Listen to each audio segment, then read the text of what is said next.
You can buy a ticket and go to the performance, but you'll only be watching the dress rehearsal. This is the ArsenalVision Post-Match Podcast. My name's Elliot. You can find me on Twitter, Ink Gunner. That's right. You can get a ticket to see the Manchester City game, and you can go to the stadium and you can watch it. In fact, it's probably pretty easy to do that at the Empty Head, but that's another story.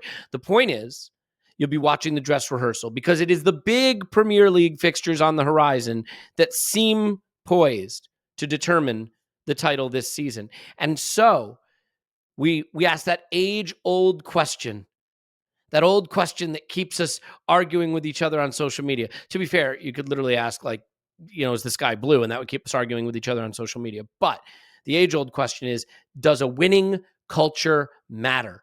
Do you need to win games to go on and win other games? Or do you find ways to prioritize the competitions that matter and that don't? I suspect we know what Mikel Arteta thinks. We're going to find out what Clive thinks. He's on Twitter at ClivePF. Say hello, Clive. Hello.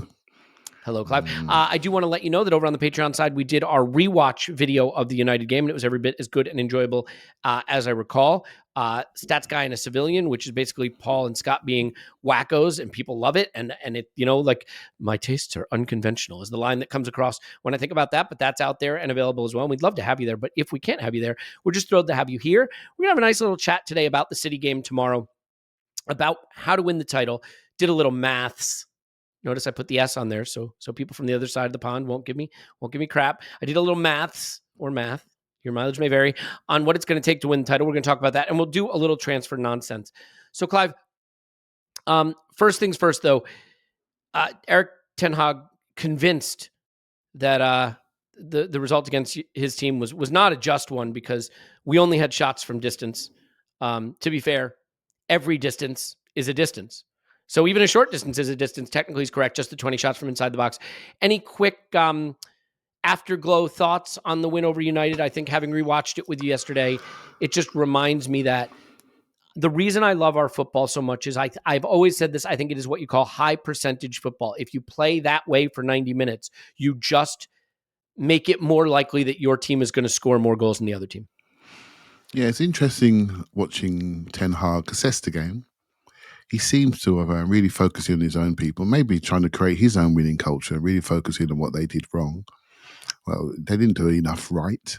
I don't think they respected us fully because you wouldn't play Anthony in a game like that and have Eriksen as part of almost like a double pivot, playing against the best 21-year-old in the league. You just wouldn't do that. But they focus on what they would want to do. And they thought they would get Eriksen on the ball and get Fernandes on the ball, and they can ping it forward through to Rashford, hoping that Weghorst would keep us occupied and make us go to sleep. It didn't really work. Eriksen needed an iron lung. Fernandes didn't want to run back. Anthony was playing I think he was playing with the daisies coming out the pitch. I'm not sure what he was doing. And so they had too many people not at it for the roles that they were asked to do, and we overran them, and there's been lots of great analysis about the game. What I will say is there's been a rush to create the old rivalry, between Arsenal and Man United, as if our projects are on the same level. And they're not. And 2 days, a few days down the road, it's obvious that they're not. I think Ten Hag will get there. But the one thing I think they may fall down on is talent ID. And going to the Dutch league, I don't think that's the right thing to do to get to the top of the Premier League.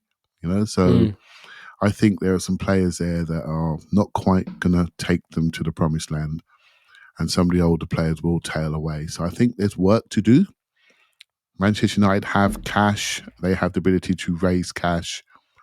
So there's no problems. I'm not going to cry for them, but they're not where we are. And I think no. I think that was clear to me. Yeah, the interesting thing watching it again is forget what we create for a minute. You could make the argument, most of our shots were blocked, or they were good shots, or they were bad shots, or whatever you want to say about the 25 shots, 20 from inside the box that we created. What's striking is how little they created. What's striking is how we forced them to go long to nobody, how their outlet sunk deeper and deeper. And it was similar to the Spurs game, actually, until we were protecting a lead. The way our football restricts opposition chances is what's interesting. Now, as you probably know, if you're listening to this, because we've talked about it before, when your opposition is primarily forced to play on the counter, when they do fashion a chance, it tends to be a higher quality chance, right? Because you're facing fewer defenders, there's more space, more opportunity. But the way we restrict chances is really interesting. And it will be a fascinating match against Manchester City, the first of three, Clive, as we sort of pivot there, because they are a team that creates a ton of chances.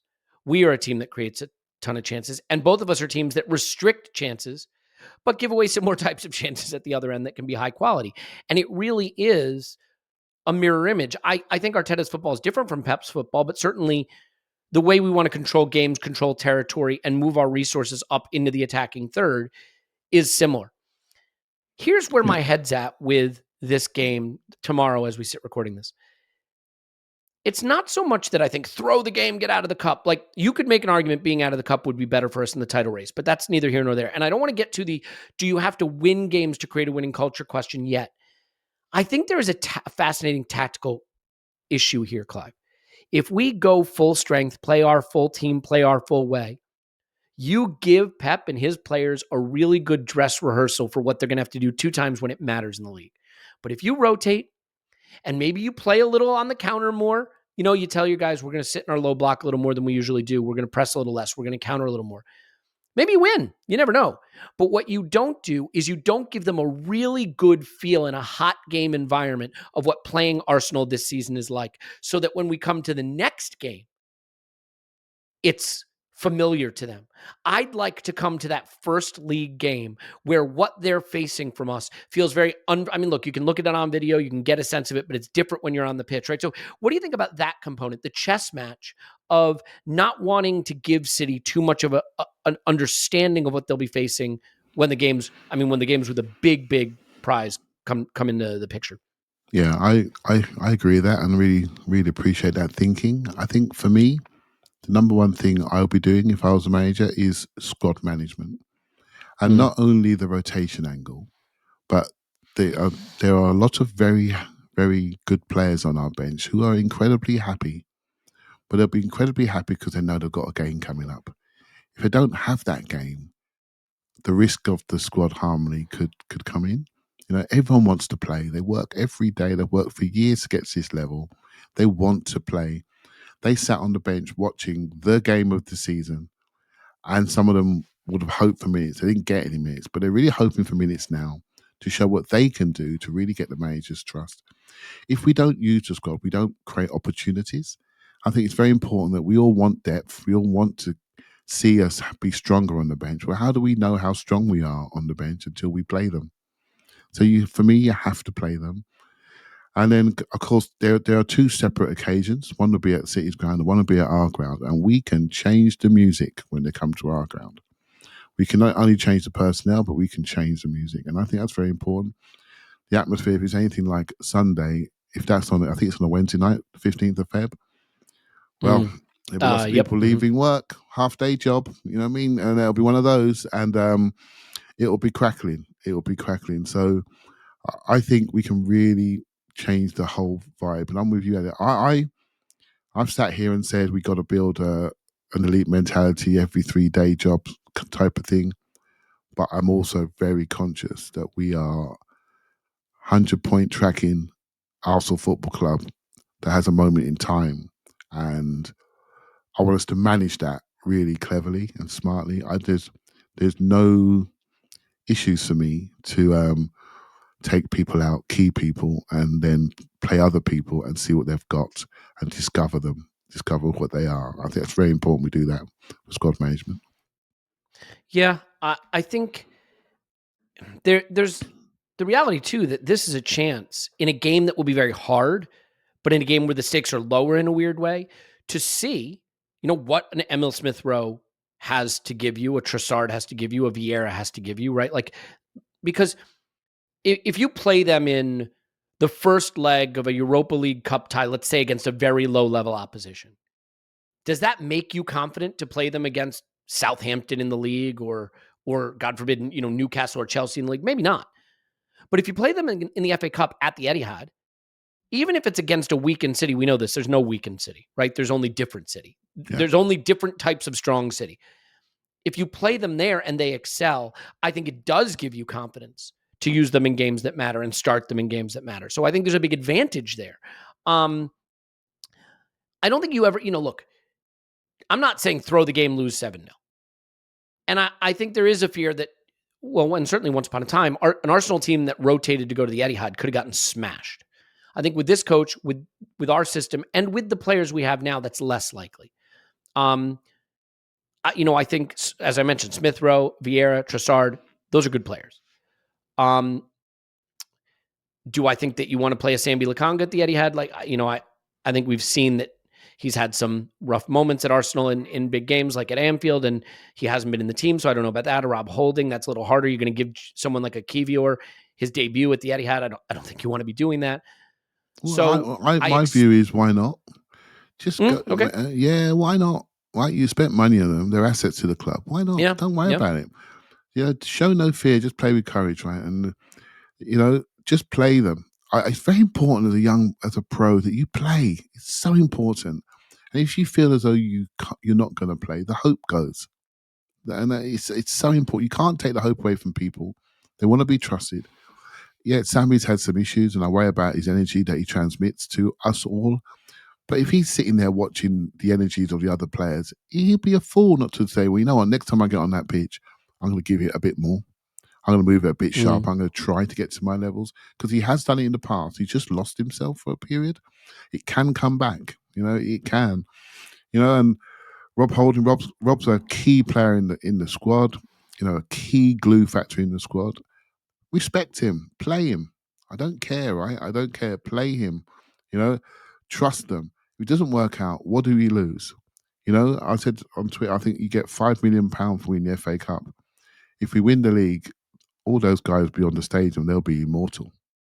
Right? And that's the key for me. That's the key. Champions League, win the league. You will never forget them forever. That happens. And I mean, look, the winning culture thing, I understand the argument and I understand the value of it. Arsenal have won the FA Cup 4 times in the last decade and had arguably our worst decade in club history. So I shouldn't say club history, in recent club history that I can look back on and remember. Manchester City, who have been all conquering in the Premier League, have won it once, right? And haven't been close in many of the occasions, haven't even made the final in many. So I think the argument that you need to win these kind of games to go on to win other games has been not proven wrong, but is not validated by or confirmed by the evidence. Yeah. I do think prioritization is a thing. We know that Klopp has basically thrown away the FA Cup in many seasons when he prioritized other competitions to good effect.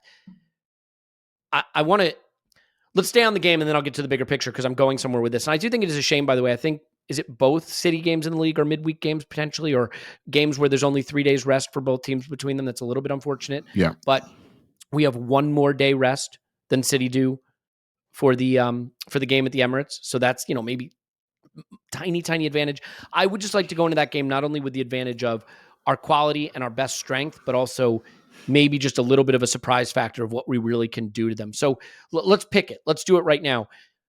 What team would you pick? And maybe as you go through it, tell me whether you think, not what he will pick, what you would pick. And whether you think he's going to go with the quote unquote full strength. So this is what I would do. He's going to cause a storm. This will. So I'll play Matt Turner in goal. I think, and I would go Tomiyasu right back, Tierney left back. I would go Holding and Kivior. I'd give him a go, but I wouldn't. I wouldn't be adverse to Saliba and Kivior starting, or Saliba and Holding starting. It wouldn't work. I think Saliba's the first team one that could play.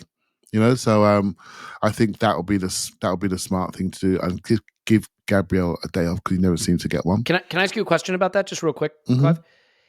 If Haaland starts, do you think it's an advantage to our first choice defenders to get a little dress rehearsal of playing Haaland? He's such a unique threat.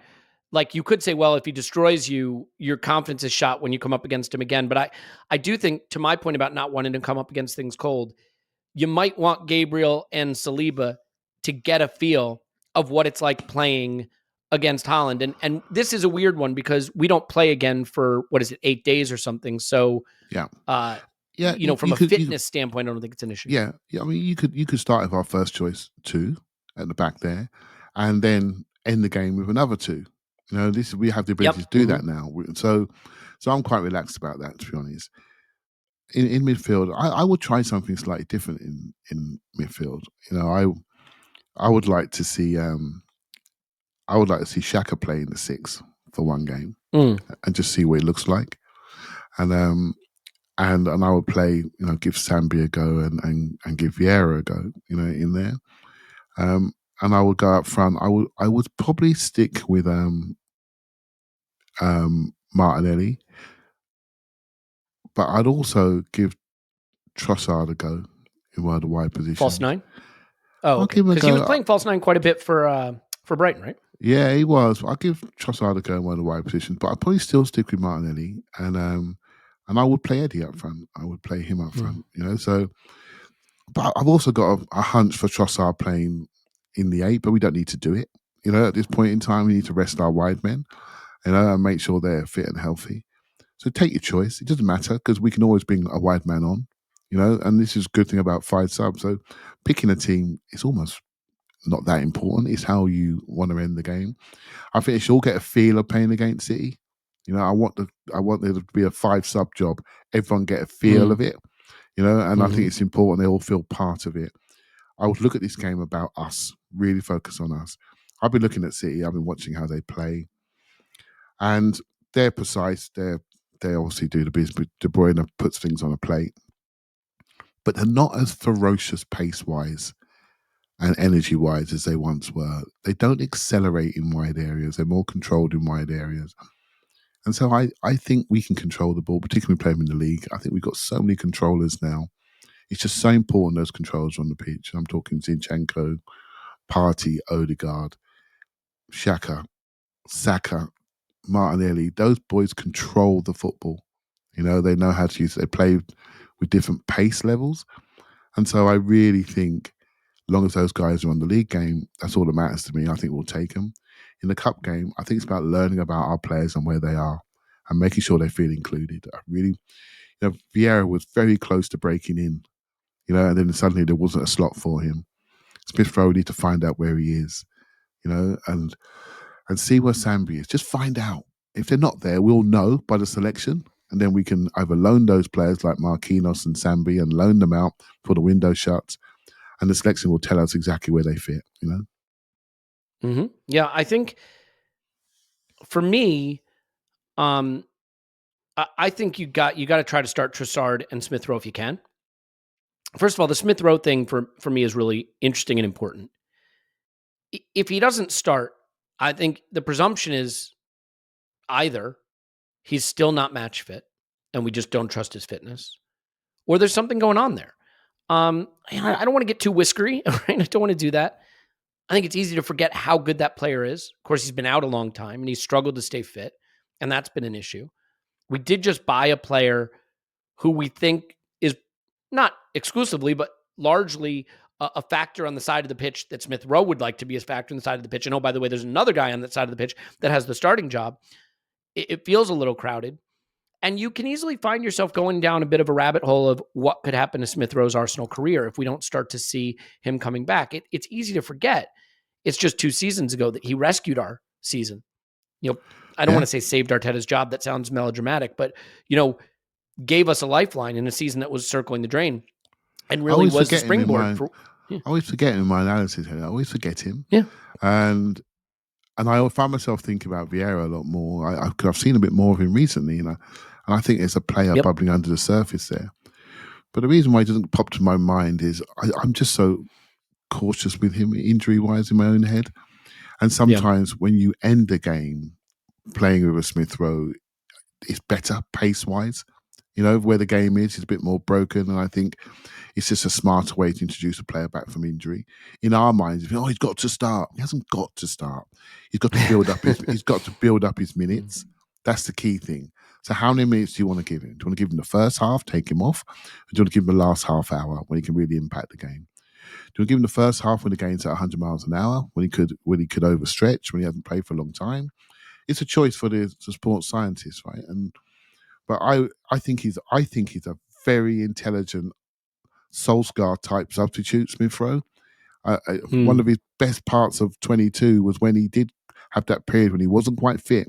He was coming to the bench. He was scoring every game. I think he Yeah. sees the game. I think he's very clever. He knows where to run. He accelerates the game. I think he's a very smart footballer. One-touch finishes around the area. Very clever. Timing of runs. I think he can see the game when it's broken. And so I always think of him as that player, 12-man player.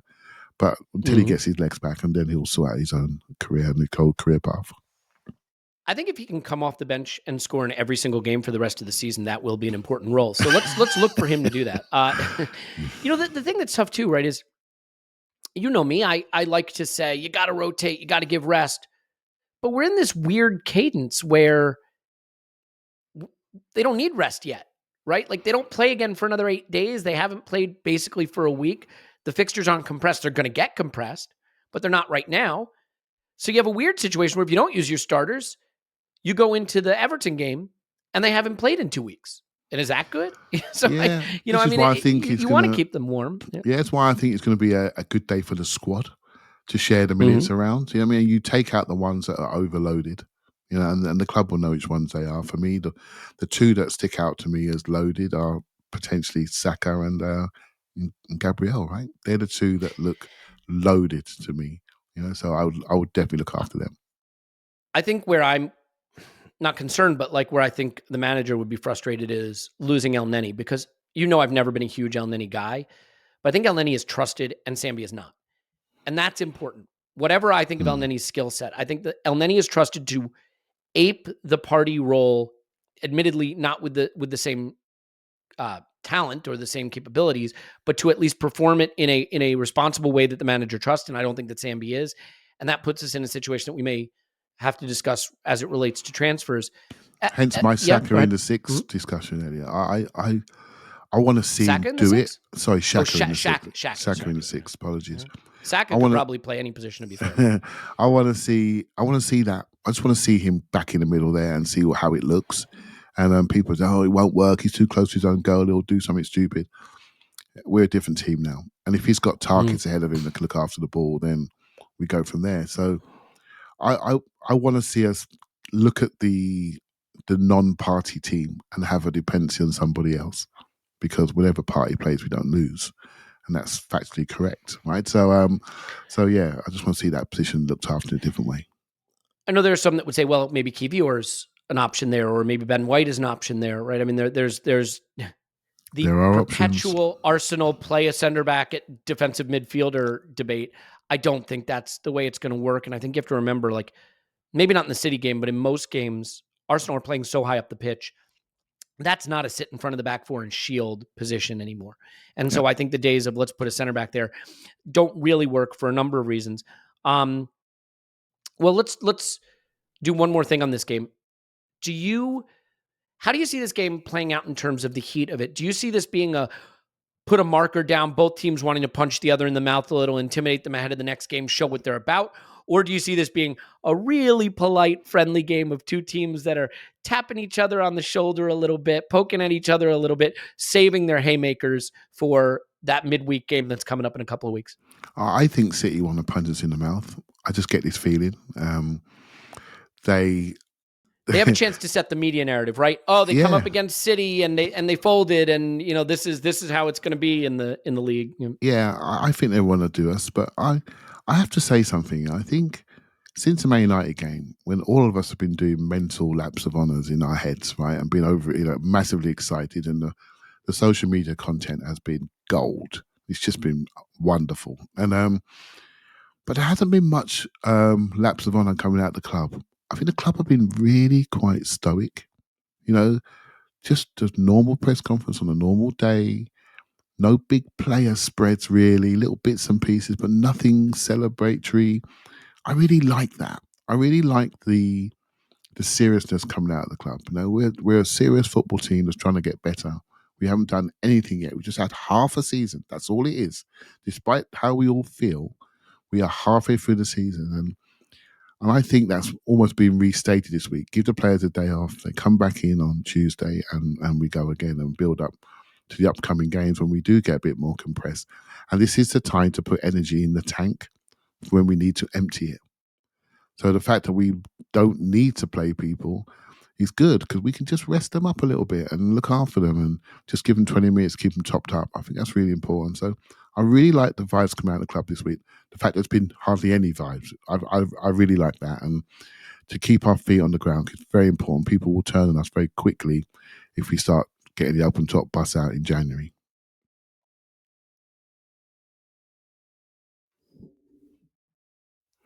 The host gets caught on mute. That is a quality contribution from Elliot there. Well done. I enjoyed that. Yeah, I let it go as well. It's my best contribution in months.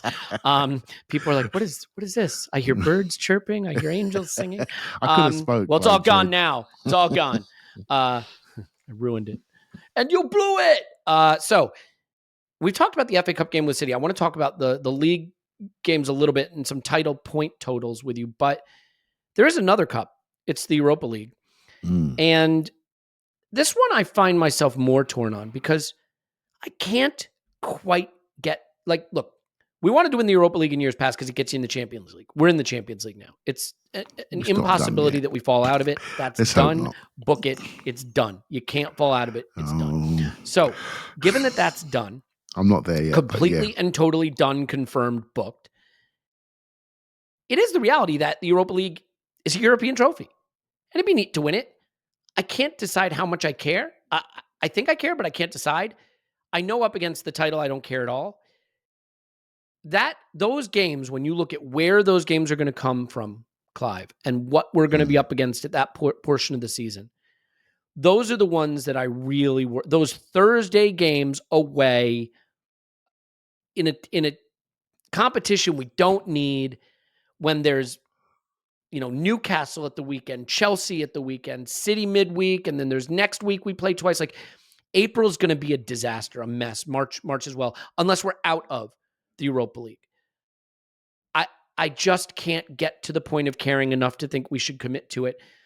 I also understand, it was not the invincible season. I feel like there was a season where Arsenal, it was the invincible season. We went on Champions League and FA Cup in the same week. Yeah, but terrible. We went on to be invincible, right? And that's something we have clung to as a club forever.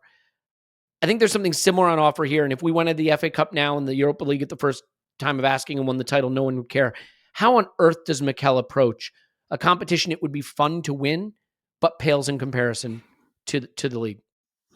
That week. Because you could wind up with nothing. You could roll the dice, get to 94 points, get pipped to the title at 95 points, and have nothing at the end of the season. Yeah, why say that, right? So basically... I'm not saying it's going to happen. I'm just... say win the title with 100 points. But you brought me back to the losing to Man United at Villa Park week and Wayne Bridge on the... I think it was a Wednesday night in the Champions League, and I still think it's one of the most painful moments as an Arsenal fan is the Wayne Bridge goal, because I think we win the Champions League that season. Forget the Barcelona tie. The walk, I was at that game. The walk to the train station was like a funeral march. I will never forget it. The single lowest point of my Arsenal watching life, without a doubt, because lower than Paris, you think? Oh, Paris was fun. I was in a lovely hotel. I was there for a couple of days. We was in the biggest game in the world, playing the two best teams in Europe. We knew we were the two best teams. Yeah, it was a bit emotional, but at least we were there, right? We were there, and we were slightly past our peak, right? We knew we were crest. We were on the other side of the crest of the wave. We should have won it, but we were there, and it just got snapped away from us with a decision, right? So, but we were so close. But that doesn't hurt as much as Wayne Bridge. I don't know why. People may disagree with me. I feel the same, for what it's worth. Yeah. But because we knew we were the best team in Europe and we should have won you. That team was a trophy short, right? And we know it, right? So, but funny enough, our European record is not befitting a club of our size. And I want the Europa League more than I want the FA Cup. I also need to have a better European track record. It's not good enough. It generally isn't. We need to get to the right place. And this is why the City game is important, Elliot, because we need to find out what we got. And how do you find out? You only find out if you give the guys time to play. So play them, find out what you got. Then you know by how much you can focus and how much you can rotate when the crunchy Europa League games come, and you go in Thursday, Sunday again. You find out what. It's a really good point, because Clive, if Smith Rowe and Trossard and Vieira can go to the Etihad and play, even in a game you don't necessarily win, but look good, then the manager feels like he's got a much easier decision to make when it's Monaco or, that's probably not even a team in the Europa League, but you know what I mean? One of those kind of teams away in a Europa League tie. Again, this goes back to, does a winning culture matter? Will it dent our title challenge if we crash out of the Europa League to a team that we view as smaller than us? Well, it didn't dent our title challenge when Brighton kicked us out of the League Cup, and how happy are we didn't have to play midweek of this week, right? And we don't have to play midweek of next week. So I don't know, Clive. Like, to me, I understand culture. You know that I've warmed to it. I think these are competitions that if you could get out of them and get out of them in a way that doesn't like humiliate you, you're better off for it. If you can think, if you can think of it, like, we all pick our first 11s, and I don't like doing it, as you guys have just discovered. I don't like doing it because when you go into training and you're in the dressing room, mate, there's not 11 players in there. There's 26, and they don't want to feel like there's never a chance to play football matches. Right? They don't want to feel like a vestigial appendage. Yeah. You have to remember that. You have to remember that I've selected teams in my time. The hardest thing is leaving people out of big games and finals and things like that. You got to look them in the eye. It's hard, mate. You can't say you like someone, you trust someone, and when the moment comes, you don't select someone. Play them, find out what they got for those Europa League games, and keep that squad harmony ongoing. I think it's the most important thing. There's harmony all around the club at the moment. Everywhere you look, everywhere you look, we want to make sure it's maintained in the dressing room for sure. Yeah. All right. I do want to get to how many points it's going to take to win the title. That sounds like it's a 1 second conversation because you just name a number, but I want to give you some data points here that I think are interesting. And then we're going to shift gears a little bit to transfers and squad. I think Aaron Ramsdale gave a really interesting interview for a podcast, not ours, sadly. But I do want to reference it. But here's the interesting thing. There was a thread on Twitter. I don't want to say alarmist. I don't think that's what he meant. It was Miraz AFC on Twitter, talking about how City won the league from second place. I think you shared it. I think it's how it came on my timeline. It's the season where they pipped Liverpool to the title. What was the final total that season? Was it 97 to 96, 98 to 97? 97 to 96, I think. Yeah. I can't imagine getting 96 points and not winning the title. I don't know how you recover from that. But he makes the point basically that at the halfway mark, Liverpool had 51 points, one more point than we have now. Man City had 44. So they had a 7-point gap. Man City went on to basically win every single game except one. They took 54 points from 19 matches. And they wound up finishing on 98 points and pipping Liverpool to the title. And sort of talking about why that, this whole idea that Arsenal somehow have a divine right to win the title, and if we don't, it's a collapse, is wrong. Look, firstly, no one's going to say we collapsed if we get 96 points. No one's going to say that. Yeah. Maybe the dumbest and the lowest of the low are going to say it. No one else is going to say it. Spurs fans will. But a couple of things. First of all, in that season, obviously City had played Liverpool once already. We have City twice.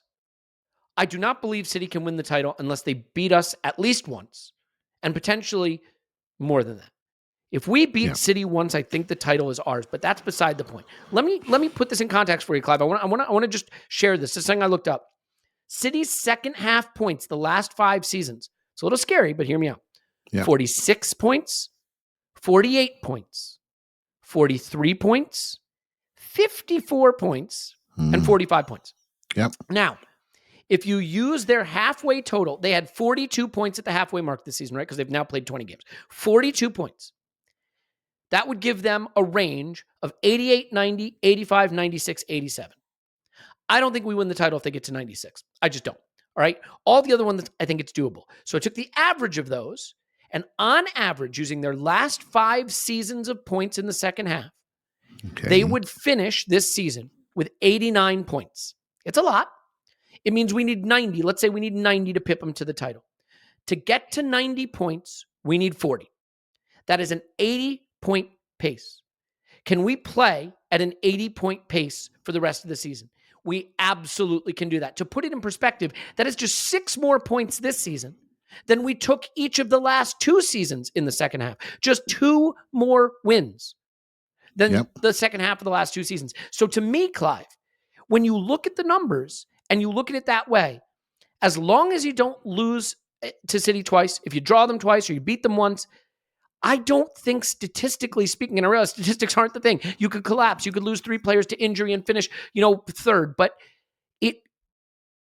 it weirdly sounds more doable than I expected it to sound. All things being equal and understanding that football doesn't always work the way the numbers say they will. Yeah, I suppose it's interesting how you look at the game slightly differently. Well, I know you brought that mathematical challenge to everybody. I think it's a really, really smart one.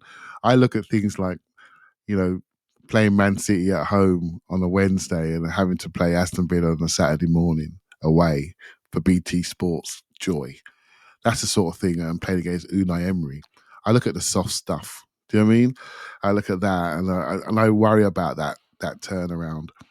But I also look at Man City and I look at their team, and I'm generally been looking at their team. So let's just go through it with a bit of flippancy, right? So Ederson's he's running out of his goal like Superman and throwing them in at the moment. He's not the same player that he was when he arrived. Kyle Walker is under a little bit of pressure. That's why he's been sat on his bench while Rico Lewis is playing in the inverted role to replace Zinchenko. Well, he's not as good as Zinchenko despite his outstanding talent for an 18-year-old. But he's not doing what Zinchenko's doing, that's for sure. Cancelo's just dropped off the earth. What's happened there? Just seriously, what's happened there? He needs to get his form back, and that's probably a problem for him. No, he doesn't. What are you talking about? Stop it. Akanji, he's not Diaz. He's not Diaz, and Nathan Ake's now playing every single week. He's doing quite well, to be fair, but he's beatable, he's gettable. Diaz and Laporte and Stones, that's the level that we're used to seeing. And all of them are going through, apart from Stones, who's top class. And so, Bernardo Silva, he's got his eyes looking at Barcelona.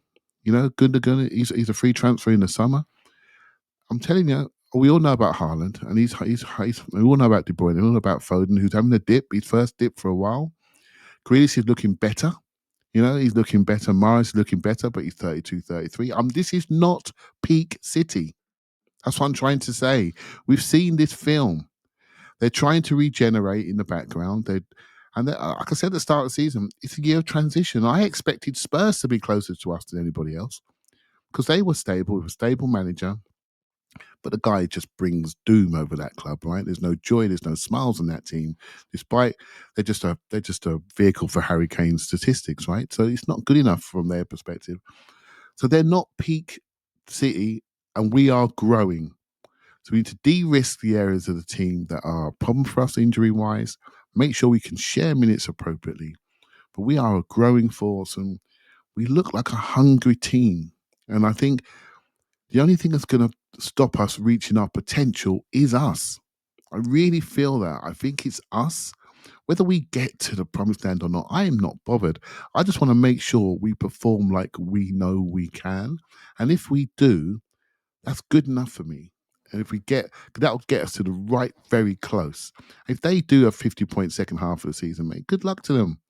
We can't deal with that. We have inbuilt excuses, Elliot. Inbuilt. We're playing against an oil state that's had that money for many, many, many years, right? And so they can build their infrastructure, build their team. They can hide failure very, very easily, and they can go again, And we can't quite do that yet, but we're building. And so there's no drama here. There's no pressure. We just need to keep going on the path that we're on. Yeah, I think that's right. And I think, it's just one of these things where it comes down to how the schedule breaks for you. And that I think is a component of this. You need to be healthy at the right time when the right games come up. It's why depth is so important. If you look at last season, if we keep a couple of players fit for the run in, we're in the Champions League this season. Now, ironically, if we're in the Champions League this season, maybe we're not in a title race this season. So I don't want to change a thing right now, right? I wouldn't touch a thing. I think we're a little unlucky because the quarterfinal second leg in the Champions League is the 18th, 19th, which is the week before we play Manchester City.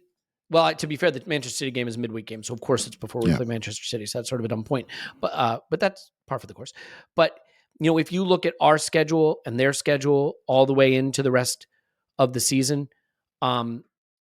we've got that City, Chelsea, Newcastle, right? City away, Chelsea at home, Newcastle away, 3 games in a week. That feels like it could be sort of decisive. And what's interesting is we wrap up that run the way we wrapped up last season, right? We went to Spurs. They punched us in the mouth a little bit with the help of the referees. And then we went to St. James knowing that we could still achieve everything we wanted at St. James. This season, we're going to go to the Etihad, and maybe we're going to come away with a lip bloodied. And we're going to go to St. James, probably knowing we can still achieve everything we want this season. And my goodness, is that an opportunity to right some wrongs? Yep. So it will be a very, very interesting run-in indeed. I want to get to some transfer stuff, but one of the ways we can make sure we're fit for the run-in is by taking care of our players. One of the ways you can take care of your players by taking care of their bodies. One of the ways you can take care of your body is by filling it with AG1 from Athletic Greens. That's right. Athletic Greens is 75 high-quality vitamins, minerals, nutrients. See how I said the word nutrient right there? Adaptogens, probiotics. It is whole food sourced superfoods. It's all of it. And I do think, look, we're all looking for things that we can do to make us healthier. And so maybe you've turned to supplements and vitamins and nutritional things and probiotics. But like by the time you have your kombucha bottles and your vitamin gummies and your probiotic gummies and all of that stuff, like not only is it expensive, you're doing it all day long. It's a lot to keep track of. This is one great thing you can do at the start of your day. You put it in water. So you're drinking water, which of course is good anyway. And you're not only taking something that is going to deliver a multiplier of benefits, right? So gut health, sustained energy, immune support. For me, like just I depend on caffeine. I still drink coffee, but I found that I was able to reduce that a little bit with AG1. So that's been good for me. But it's also the fact that it's keto, paleo, vegan, dairy-free as well. So like you don't have to worry, because I think a lot of these supplements that are created are not created with different dietary and nutritional approaches in mind. So this is really nicely done. It's less than the price of an expensive cup of coffee. It's a company that contributes a lot of money to good philanthropic causes. They have thousands of 5-star reviews. You can do it right now. If a comprehensive solution is what you need from your supplement routine, then Athletic Greens is giving you a free 1-year supply of vitamin D and 5 free travel packs. Those travel packs come in handy with your first purchase. Go to athleticgreens.com/vision. That's athleticgreens.com/vision. Check it out, Clive. Is that enough of that? Indeed.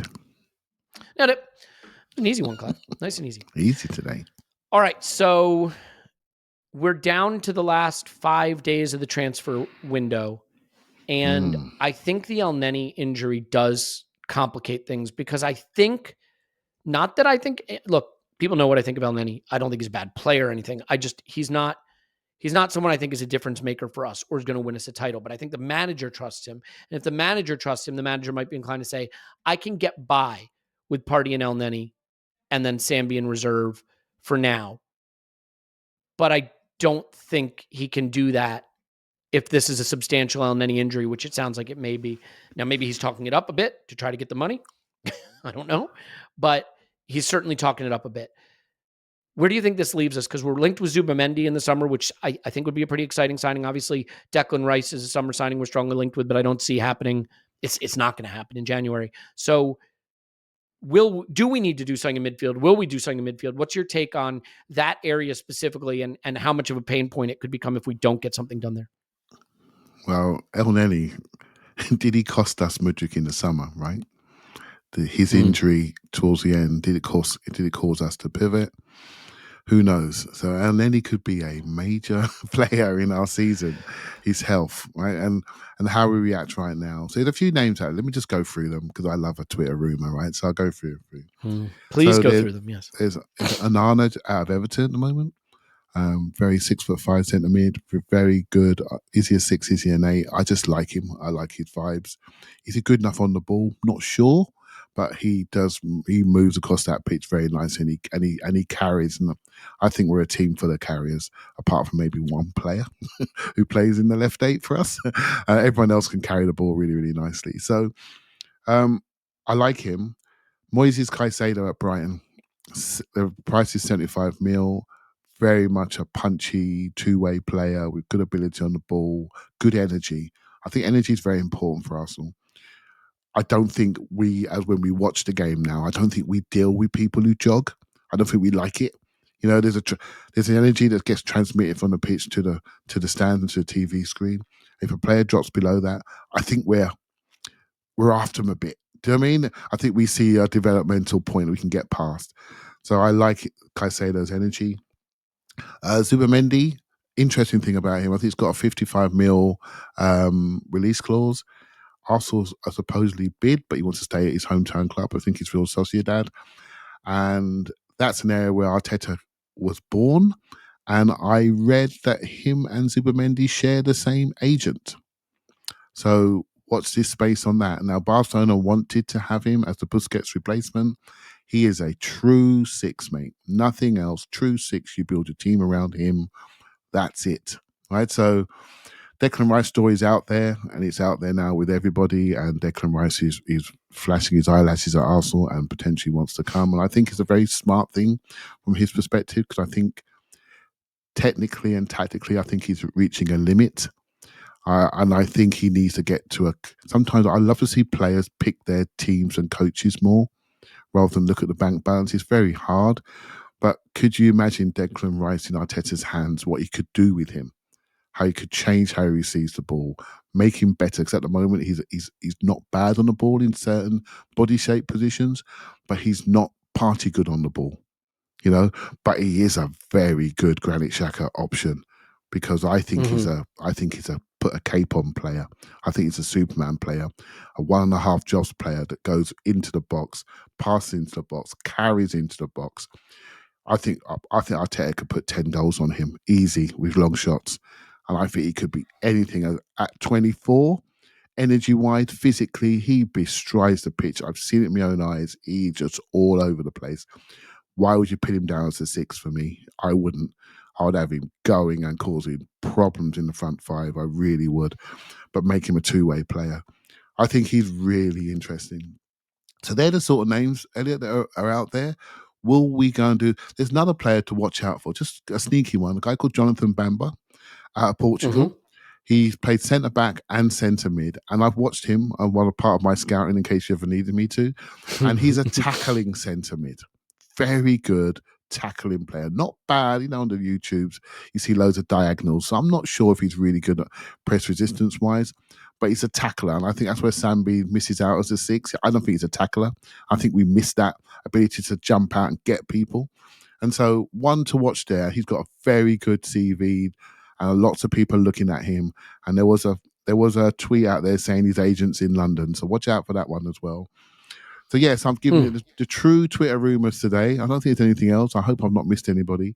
But do we need to do something? Yeah, I think we do. I really think we do. And I think we do because of the opportunity that's in front of us and what you've just spoken to on the podcast. The potential squeeze of the schedule, games following each other, multiple competitions. Mate, it's staring us in the face, isn't it? That we need to do one more thing. It sure feels like it. And it's funny because it's interesting how, all we talked about, we need a forward, we need a striker, we need a forward, we need a striker. Like, is it Felix or Mudryk, or is it Felix and Mudryk? And then you get Trossard and you look and you're like, we need a midfielder. Oh my gosh, how did we not notice we need a midfielder? You know what I mean? Like we're only capable of keeping one thought in our head. But like, I think part of it for me is I trust our system so much right now that I feel like as long as we have the players who can score the goals, because that's the hardest thing in football, the system will cover a lot of flaws.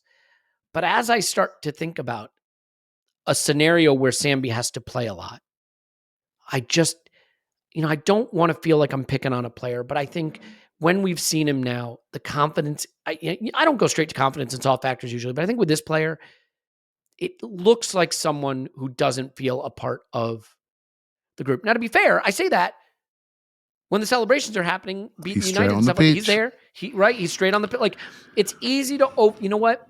It is so easy in football to think what's in the mind of these players, especially from one scene that I have overquoted from All or Nothing. I know that. Yeah. It may be the case that Sambi is grinding his ass off waiting for the opportunity to play, and he's going to start Friday, and we're going to see a player raring to go. So I don't want to go too big. Midfield does feel like a need, but I thought have you seen the Aaron Ramsdale interview he did on a podcast? I don't even think it's a seen it. football podcast necessarily, like might be a general culture podcast, but he was very candid, a little concerned about the outfit he was wearing, but that's neither here nor there. We're baseball old. cap, shirt unbuttoned with a tie. Like, it was interesting. I love Ramsdale, though. I could listen to him talk because he's candid. He's very candid. And he was talking about transfer rumors he knew versus transfer rumors he didn't know and how the players know. And he's like, talking about ones he didn't know. He's like, I kind of knew with Jesus because of what was on social media. I didn't really know with Zinchenko. That one was a stunner. He's like, but the Trossard one, like, you heard a rumor and it happened. All of a sudden he's there. And they were talking to him about, like, don't the players know? Or, wouldn't it be good for the players to know? And he said, nah, because you know what? If you're a guy who plays the position of a player the club's bringing in and you have time to think about it, all of a sudden you might be like, hey, wait, they're bringing in this guy for my position. And it gives you a chance to start to get worked up, and he's like, he said this is an exact quote, sort of. Trossard's not coming in to be a squad player. He's coming in to take someone's place. That's exactly what Ramsdale said. Now he said, I'm not saying he's going to get anyone's place. He's like, but that's how he's thinking about it. He's not thinking I'm a squad player. He's coming in to take someone's place. And as a player, when the club signs someone in your position, they're coming to take your place. I thought that was fascinating because Martinelli, Smith Rowe, and Trossard all play the same position primarily. They can all play other positions, but they all play the position primarily. What do you think of that, of Ramsdale being that open about it, saying Trossard's here to take someone's place? And what do you think about the dynamic? Because we feel like the dressing room is so right.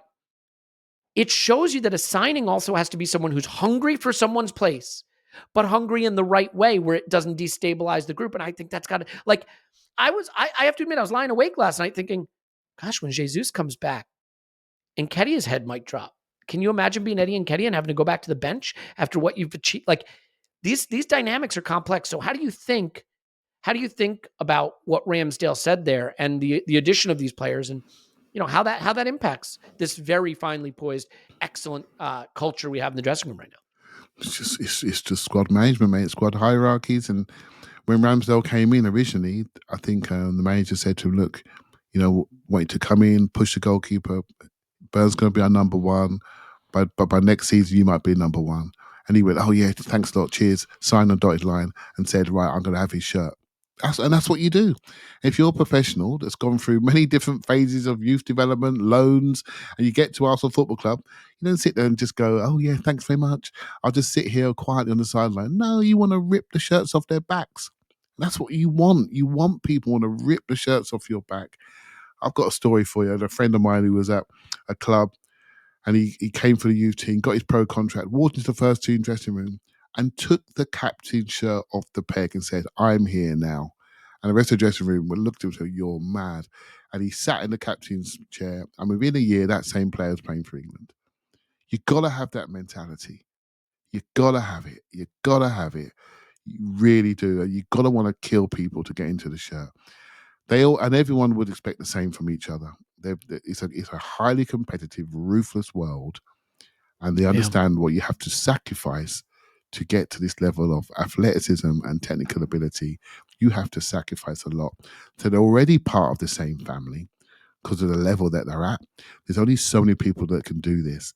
So they already know they're all different and special. Now it's about competing for the final thing, which is the first team shirt on a regular basis.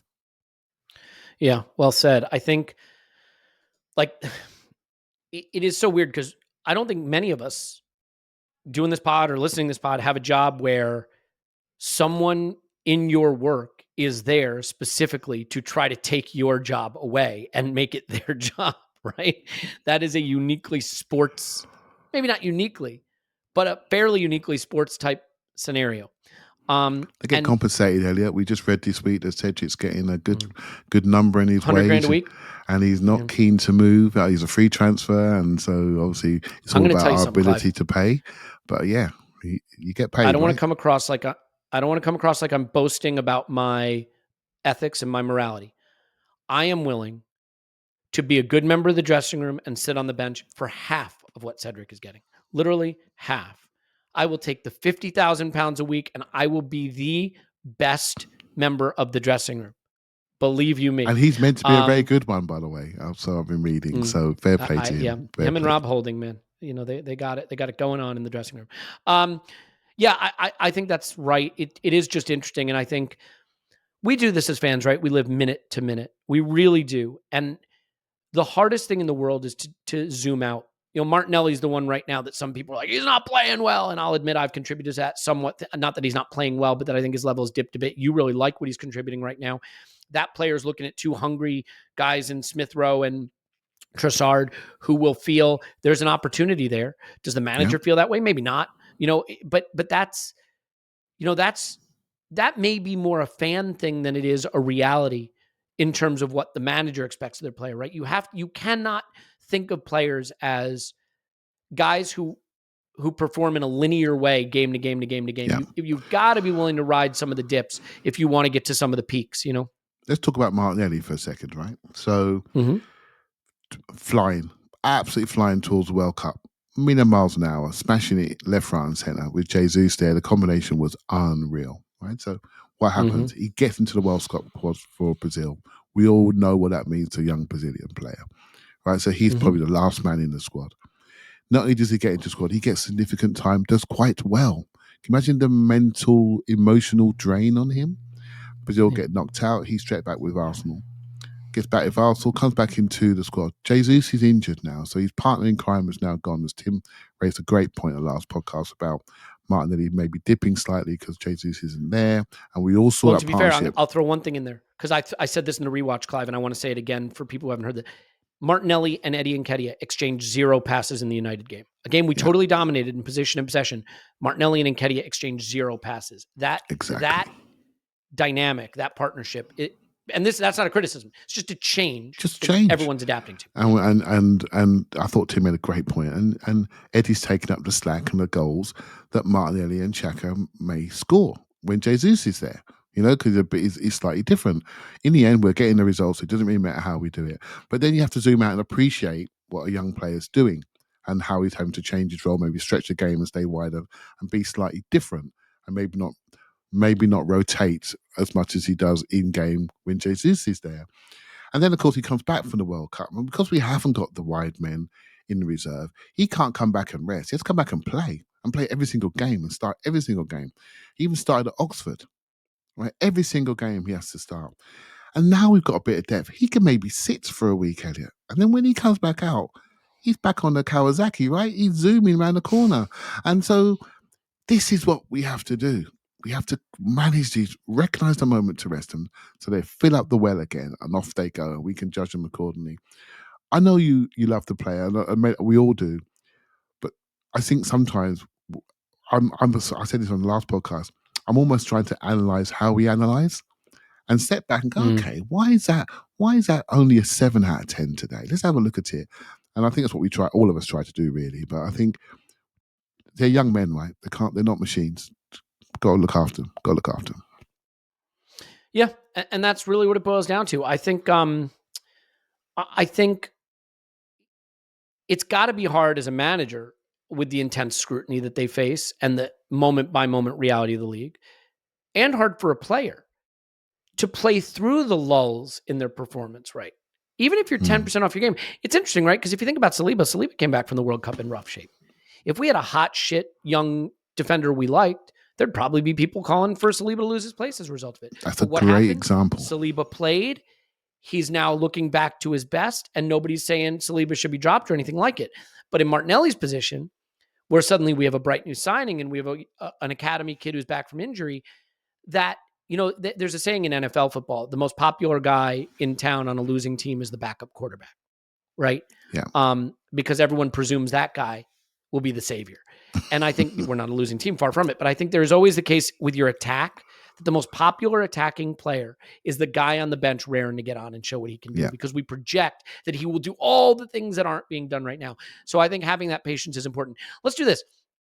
I think we can just about leave it there. I want to just finish by asking you, aside from the media who will spin everything because that's what they do, I get it. How invested are you in not watching the game and being excited by the game, but the outcome of the game tomorrow against Manchester City? How invested do you feel in that? I'm not super invested. What I am invested in is the feeling that's crackling through all our bodies right now and positive feeling about the football club. I'm invested in that. I don't want that to go away. So if that was to fall away, I will be really disappointed. I don't think it's going to. You look at everything around us. We're young. We got potential. We're not even close to reaching our ceiling yet. So this can be maintained if we're smart. But that feeling, walking around the stadium a couple of hours after kickoff, and there's still people around. And I bump into Mike and from the Gooders Pod. I bump into him, and he's just like, just people just so happy. I don't want that to go away. That's what I'm invested in. Seeing Arsenal people happy. That's it, mate. And if we can maintain our performance, that'll continue. Results will take care of itself. Honestly, it will. I think that's really well said. I think as fans, much like the team, we're going to have to hold our nerve, right? We're going to have to hold our nerve. Remember how good we are. Believe in how good we are, because this is not a mirage, right? Like, short of like an injury crisis, the way we play football is not going away. But if you lose to City at the Etihad in the FA Cup, like, we're going to have to hold our nerve and not overreact to that. And I'm not trying to like soften the blow saying it's going to happen, but I can picture a scenario where later in the season, City have a league game rearranged for an FA Cup tie, and that league game gets put in an absolute cluster of games when they're in the Champions League quarterfinals and it's the only midweek available, and this game gets pushed and they're facing that problem and we're not, when we're going to look back on this and say, maybe it was getting knocked out of this cup that gave us the edge. So we'll see. I know it's not easy losing is never fun, and getting knocked out of a cup is never fun. But like I said, I wouldn't have wanted to be playing League Cup midweek this week. So let's just see how it plays out. We'll leave it there. Nice short one for you today because we play tomorrow. We will have an instant reaction tomorrow, but unfortunately, your full pod reaction to that won't be until Monday. So you have a little time off from our shrieking voices, unless you're a patron, in which case you never have any time off from our shrieking voices, and we absolutely love you to pieces for it. We have some live event announcements that will be coming very, very soon. 2 different locations, 2 different countries. So that's exciting. Get the F in. It's going to be great. Can't wait to see y'all. Along with a couple other things, we have our fundraiser rolling around pretty soon, and we're going to have some pretty moving and important information around that. So looking forward to that, because I think the way this community raises money for the Arsenal Foundation and Save the Children is one of the things I'm most proud of in this podcast. So we'll leave it there. Clive's on Twitter, Clive PFC. Thanks, Clive. Thank you very much. My name's Elliot Smith. You can bot me on Twitter. And we love you. And of course, we will talk to you after Arsenal 10. City, no.